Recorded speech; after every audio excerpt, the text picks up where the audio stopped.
Bonjour tout le monde.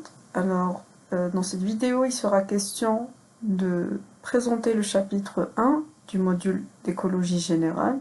Donc, il s'agit d'une introduction aux notions fondamentales d'écologie. Qu'est-ce que l'écologie?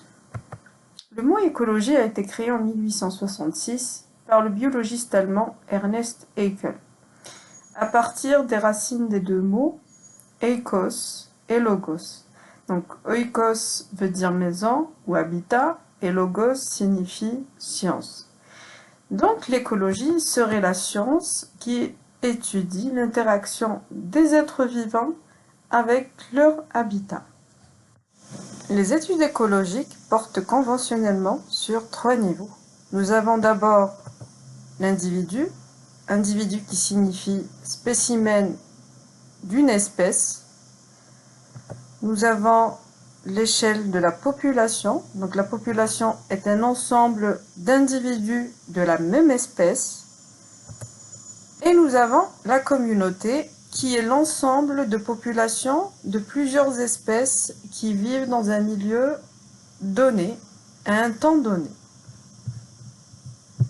Chacun des 3 niveaux qu'on a vus précédemment fait l'objet d'une division en écologie. Donc pour l'étude des individus, on aura la branche de l'auto-écologie. Qu'est-ce que l'auto-écologie? Donc c'est la science qui étudie les rapports d'une seule espèce avec son milieu. Elle définit les limites de tolérance et les préférences de cette espèce vis-à-vis de divers facteurs de son milieu. Elle examine notamment l'action du milieu sur sa morphologie, sa physiologie et son éthologie.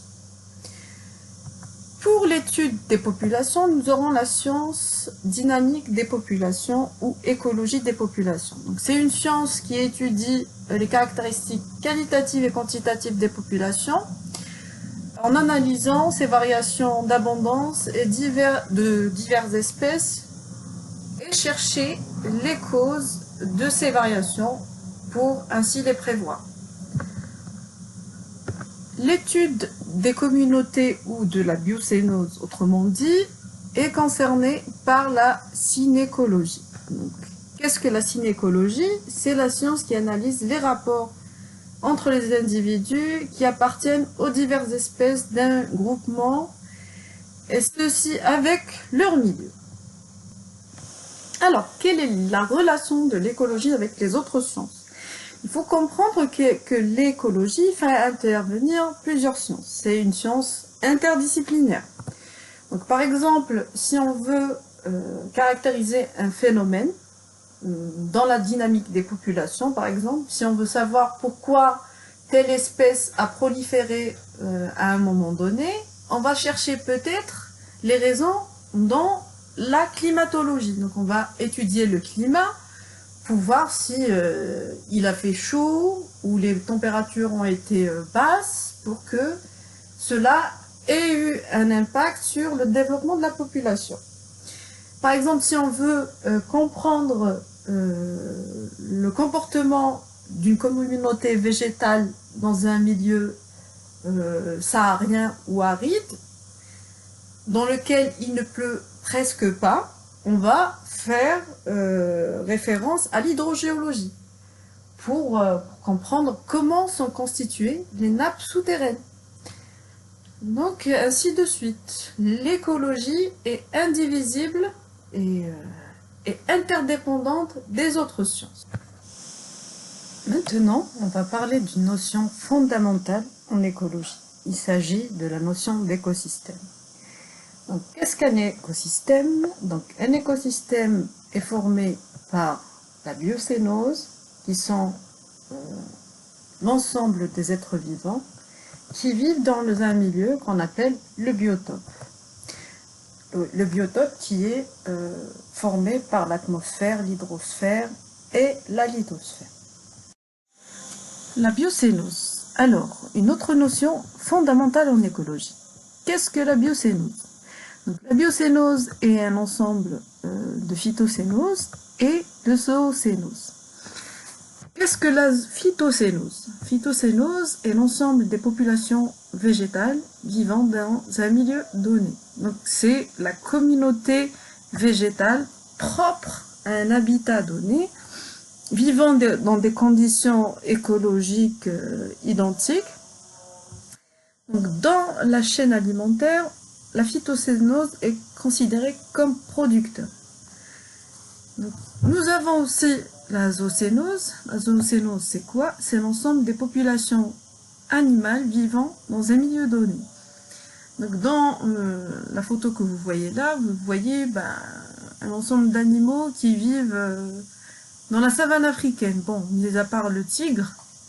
Donc cette communauté animale est propre à un écosystème donné qui est la savane.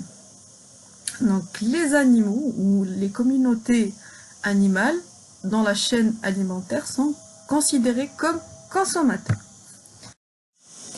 La biocénose se constitue notamment de bactériocénose, qui est l'ensemble des communautés bactériennes, ainsi que de la mycocénose. Mycocénose et qui est l'ensemble de la communauté fongique. Passons maintenant à la notion de biotope ou écotope. Qu'est-ce que c'est? Donc un biotope est comme une machine vivante qui est très structurée, qui profite du mieux qu'elle peut des ressources en éléments chimiques qui lui offrent la lithosphère, l'hydrosphère qui est entourée par l'atmosphère. Un écosystème se définit par ces facteurs. Donc, quels sont les facteurs qu'on retrouve dans un écosystème? Nous avons les facteurs biotiques, qui sont l'ensemble des communautés vivantes à l'intérieur d'un écosystème. Et les facteurs abiotiques, c'est tout ce qui est inerte. Donc, par exemple, nous avons le climat, les conditions édaphiques, qui se retrouvent dans un milieu donné. Donc ces conditions abiotiques, ces facteurs abiotiques, conditionnent l'apparition d'une certaine biocénose. Donc en quelque sorte, les facteurs biotiques sont une résultante des facteurs abiotiques dans un milieu donné. Une autre notion fondamentale en écologie est la biosphère. Donc qu'est-ce que la biosphère? La biosphère est la partie de la Terre où il est possible d'y vivre. Donc cette biosphère est composée de la lithosphère. Donc la lithosphère, c'est quoi? C'est une partie de l'écorce terrestre où il est possible de vivre. Elle est composée notamment de l'atmosphère, donc c'est la partie gazeuse qui entoure la Terre, et l'hydrosphère qui est tout ce qui est système terrestre constitué d'eau. Donc l'atmosphère, la biosphère, désigne l'ensemble de ces milieux où tous les êtres vivants y vivent. Alors, l'échelle de mesure d'un écosystème. Par quelle taille pouvons-nous définir un écosystème? Donc il faut savoir qu'un écosystème est multiscalaire, donc multi-échelle, c'est-à-dire qu'on peut l'appliquer à des portions et des dimensions variables de la biosphère. Ça peut être un lac, une prairie, un arbre mort ou une forêt. Donc on a les termes de micro-écosystèmes pour des écosystèmes réduits comme les arbres, et la notion de macro-écosystème pour de grands écosystèmes, par exemple les biomes. Maintenant qu'on a fini de vous expliquer les notions de base en écologie, nous allons vous poser quelques questions. Donc, parmi toutes les notions que nous avons vues durant le cours, nous avons la notion de zoocénose. Donc, qu'est-ce que la zoocénose? Est-ce que c'est la science qui étudie les rapports d'une seule espèce avec son milieu? C'est le passage des stades les plus évolués d'un écosystème vers le stade le moins évolué? Ou est-ce que c'est la communauté des animaux qu'on appelle aussi les consommateurs? Donc, moment de réflexion, c'est bien sûr la communauté des animaux qu'on appelle aussi consommateurs. Alors, deuxième question. Parmi les termes que nous avons croisés lors de notre cours, nous avons le terme de biome. Donc, on a parlé de ce terme lorsqu'on a évoqué l'échelle de mesure des écosystèmes. Alors donc, qu'est-ce qu'un biome? Est-ce qu'un biome est un micro-écosystème, un méso-écosystème ou un macro-écosystème? Bien sûr, le biome est un macro-écosystème. Ce sont des écosystèmes qui sont à la taille de continents. Par exemple, on a les forêts boréales. La toundra, par exemple, est un écosystème immense qui est à l'échelle d'un continent. Alors, troisième exercice. Nous avons vu le terme d'écosystème. De par quoi est composé un écosystème? On en a beaucoup parlé. Donc, quelques secondes de réflexion.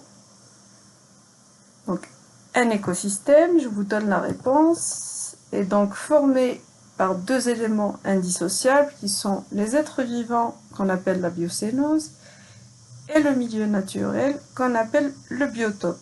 Donc, biocénose et biotope sont des concepts intimement liés au terme écosystème. À ne pas oublier.